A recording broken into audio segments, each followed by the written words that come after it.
Well, as we read yesterday, the prophets Haggai and Zechariah were both contemporaries with Ezra. And we see that the Jews have now returned from exile. They're rebuilding Jerusalem. They're rebuilding the temple.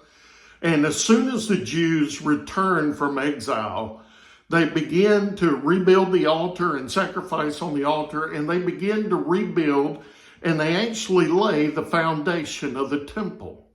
But then discouragement came. And not only did discouragement come, but the busyness of their lives set in.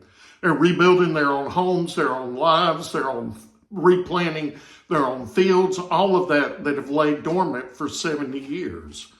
But now they laid the foundation of the Lord's temple. But that's it. 15 years goes by, and there's nothing at the temple except that foundation that they laid.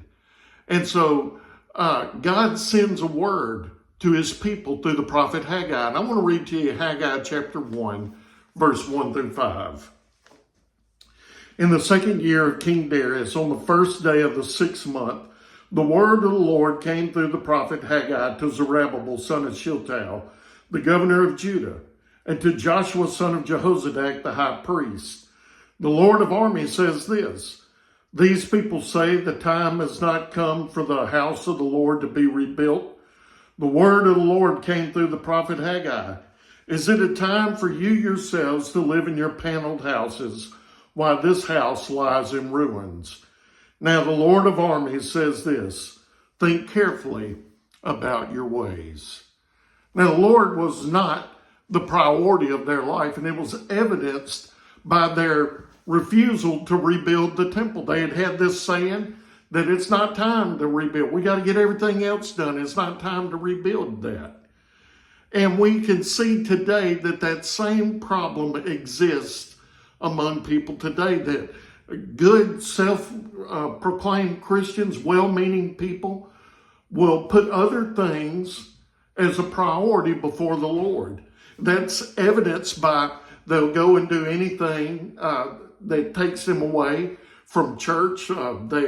There's poor worship attendance. There's poor attendance at Sunday school. There's poor giving back to the Lord.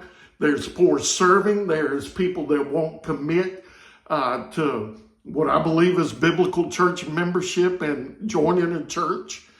And we see all this evidence today that the Lord may not be the priority in our life that we think he is. And it's just like when we have children. You know, we as parents, we tell our children, say, maybe it's like, I need you to go take the trash out. Well, I'll do it in a minute. I need you to clean your room in a minute. I need you to come here in a minute. And it's not we can't stand that lack of prioritization as parents. Doesn't it stand to reason that God can't stand that lack of prioritization with us as well? And so let's not tell the Lord in a minute, but let's prioritize him and live for him now.